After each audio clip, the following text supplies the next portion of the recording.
তো আসানসোল থেকে অনেক বড় একটা টিম গেছিলো ক্যারাটের, ফ্যামিলি আর ক্যারাটের যারা করে মানে বাচ্চারা অনেক বড়, প্রায় 12-13 জন এরকম একটা টিম গেছিলো আসানসোল থেকে।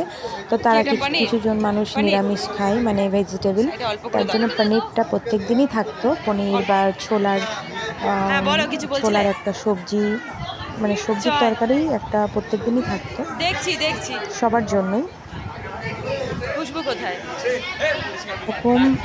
এরকম একসাথে খাওয়া দাওয়া মানে খুবই আনন্দ। এটা পুরোই আমাদের ক্যারাটের টিম, এটা গার্জেনরা আর স্টুডেন্টরা সবাই রয়েছে এখানে।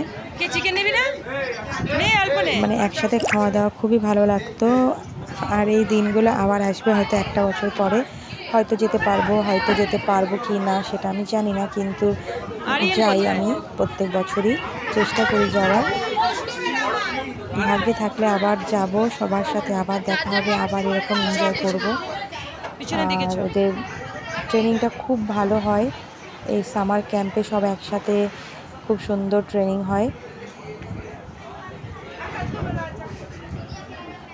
আমাদের এই ক্যারাটে স্যাররা তো অনেক জায়গায় শেখায়, কিন্তু ওই সব জায়গাতে ধরো আমরা যেতে পারি না।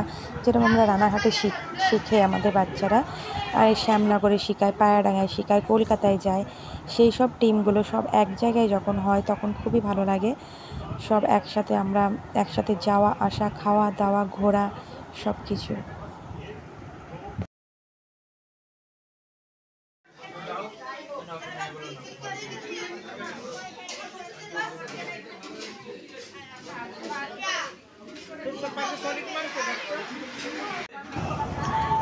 কিছু গ্যাংটকের ভিডিও দেওয়া হয়েছিল, আর খাওয়া দাওয়ার সময় মনে পড়ে যে এই ভিডিওগুলো তো দেওয়া হয়নি। তো এখন সবার লাঞ্চ টাইম, তো এই ভিডিওটা দিয়ে দিলাম এই জন্য। তারপরে আবার ট্রেনিংয়ে বেরোবে একটু রেস্ট করেই। দেখো কত সুন্দর লাগছে সকলে একসাথে, আর পাহাড়টা পাশে, ভিউটা আরও সুন্দর। যেখানে আমাদের খাওয়া দাওয়ার জায়গা ছিল পাশের ভিউটা আরও সুন্দর। দেখো সব ছোট ছোট বাড়ি দেখা যাচ্ছে, আবার রাতের বেলায় পুরো লাইট জ্বলে, একদম জোনাকি পোকার মতো দেখা যায়, সব ঝিকিমিকি করে সব লাইটগুলো।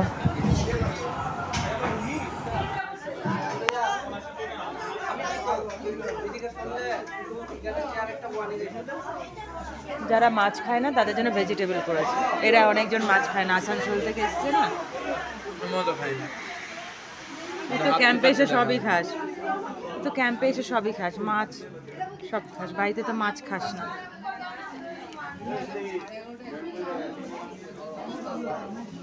কি বললো ছেলেরা কটার সময় বের করবে আমাদের? আমাদের বাবা খাবে না।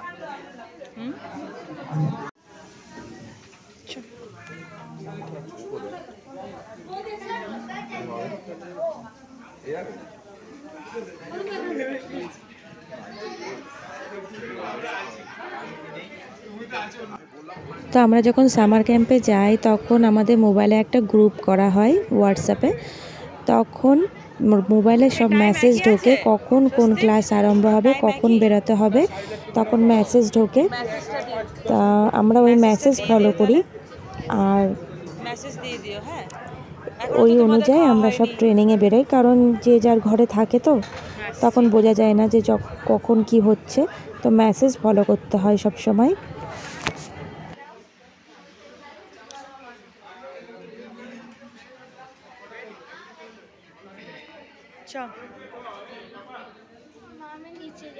লিফটে যাবি?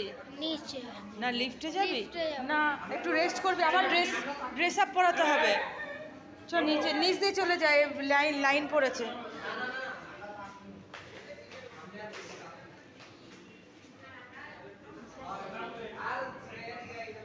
আমরা এখন আমাদের ঘরে যাচ্ছি, লিফটে লাইন পড়ে গেছে, জন্য ঘরে চলে যাই।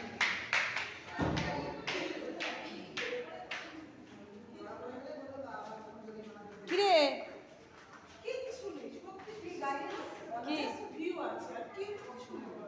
কোথায় যাবে? কালকে যাবি না? যাবে না? হ্যাঁ,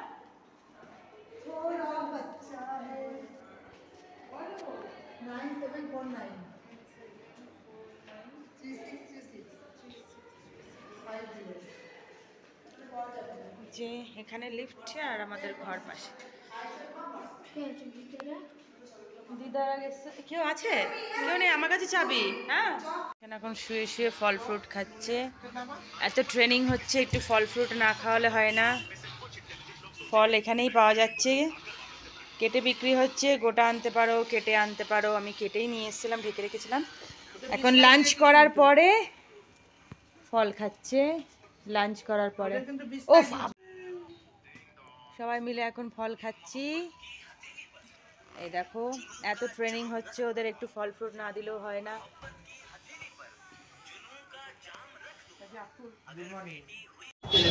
পরে খুঁজে পাবো না, কিন্তু পরে একটু রেস্ট করে বেরিয়ে গেল। ওরা ট্রেনিং এ বেরিয়ে গেল। সকালে একবার আমি জানি না তো, বললো তো এখানে বিকালে বলতে 4টের সময়। তো ওদের টাইম টু টাইমটা মেনটেন করতে হবে, না তোই পানিশমেন্ট আছে। তো সবাই ঠিক টাইমটা মেনটেন করে। ওখানে সব কিছু, খাওয়া দাওয়ার টাইম, ঘুমানোর টাইম, ক্লাসে যাওয়ার টাইম, ট্রেনিংয়ের টাইম, সব কিছু। ওখানে থিওরি ক্লাসও হয়, 1 দিন 2 দিন করে থিওরি ক্লাসও হয়। তো দেখো আমরা সবাই আবার বেরিয়ে পড়েছি বিকালবেলায়।